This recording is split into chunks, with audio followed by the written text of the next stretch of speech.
Artinya ini pemahaman liberalisme ini sudah diharamkan oleh MUI.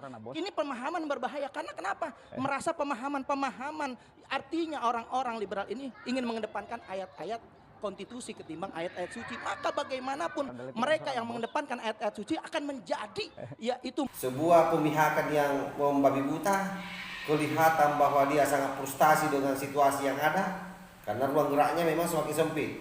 Mulai dari FPI yang dibubarkan, kemudian HTI yang dianggap sebagai ormas terlarang, kemudian Bohirnya yang dikerangkeng sampai hari ini belum keluar. Tentu memang rasa sakit hati ini sangat dalam. Yang waras tidak boleh mengalah terhadap mereka, para pencoleng-pencoleng agama yang menjadikan agama sebagai alat politik.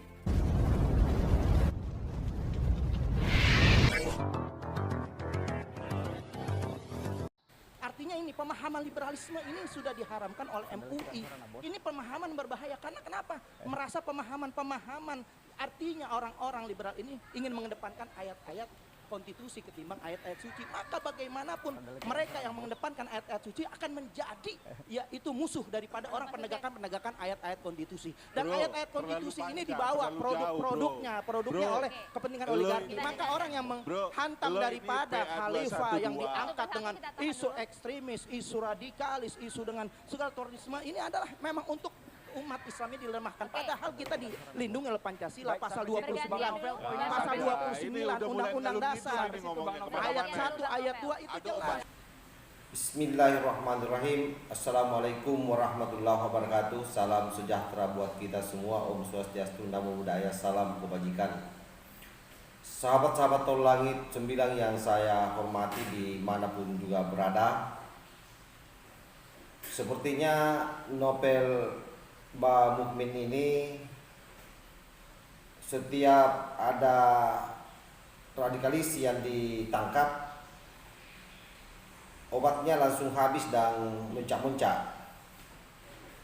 Dan dalam perdebatan yang kita saksikan tadi, itu kelihatan bagaimana dulunya ini novel Mbak Mukmin melakukan pembelaan, tetapi apa yang dia sampaikan sangat jauh dari konteks. Atau bisa jadi itu sengaja dia lakukan untuk mengaburkan persoalan.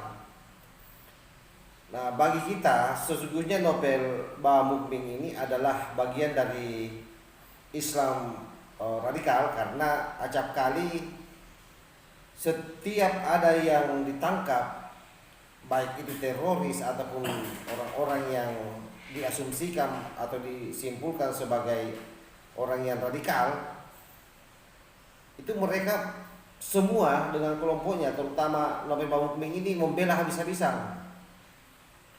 Sehingga saya dapat simpulkan bahwa novel Mbak Mukmin ini pada prinsipnya adalah orang yang memang sudah terpapar dengan virus radikalisme yang anehnya masih tetap bebas berkeliaran dan cuap-cuap tanpa ada tindakan sama sekali dari aparat. Ini juga salah satu kelemahan daripada undang-undang kita yang saya kira harus segera dibenahi. Masa kita kalah dengan Singapura?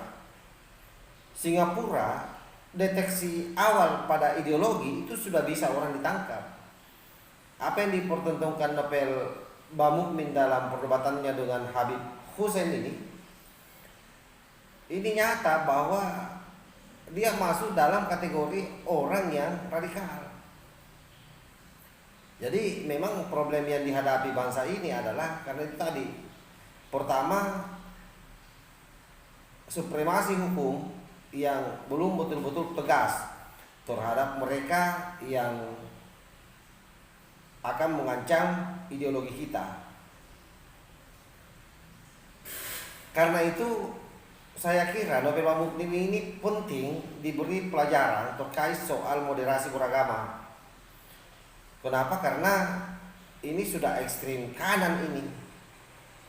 Dan anehnya, semua orang yang tidak sejalan dengan cara berpikirnya itu dianggap memusuhi Islam.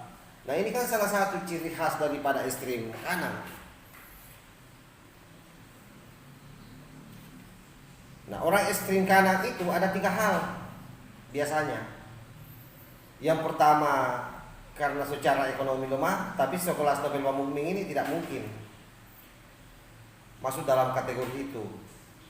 Yang kedua, bisa jadi yang kedua ini ada di sini dia tidak terakomodirnya kepentingan politiknya.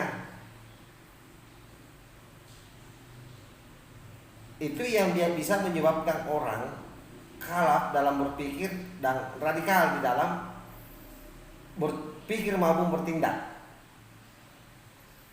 Tetapi yang saya mau sampaikan adalah bahwa semua ini dia lakukan dalam kerangka untuk bagaimana 2024 itu orang-orangnya tetap terkonsentrasi pada satu calon presiden. Jadi lagi-lagi apa yang dipertontonkan oleh Nobel Pamukming ini adalah bagian dari prakondisi untuk 2024. Jadi tetap patut diwaspadai karena apapun juga, siapapun juga, kalau politik identitas yang selalu ditonjolkan, maka yang ada di sana adalah penderitaan rakyat yang berkepanjangan. Itu yang kita tidak inginkan. Jadi soal penangkapan Baraja ini yang kemudian membuat Nobel Pamukming CS meradang, sampai-sampai di dalam debat itu, dalam diskusi itu tidak memberi kesempatan kepada Habib Hussein untuk bicara, ini sungguh luar biasa. Sebuah pemihakan yang membabi buta, kelihatan bahwa dia sangat frustasi dengan situasi yang ada, karena ruang geraknya memang semakin sempit. Mulai dari FPI yang dibubarkan, kemudian HTI yang dianggap sebagai ormas terlarang, kemudian Bohirnya yang dikerangkai sampai hari ini belum keluar. Tentu memang rasa sakit hati ini sangat dalam. Jadi kita pahami saja sambil menunggu peraturan pemerintah atau perundang-undangan yang bisa mengatur sampai pada bagaimana mengantisipasi ideologi-ideologi yang berkembang di negara kita. Sekalipun itu masih dalam bentuk paham, orang sudah bisa ditindaki seperti Nobel Pamukming ini. Wallahul muwaffiq ila aqwamit thariq. Wassalamualaikum warahmatullahi wabarakatuh. NKRI harga mati. Salam Nusantara.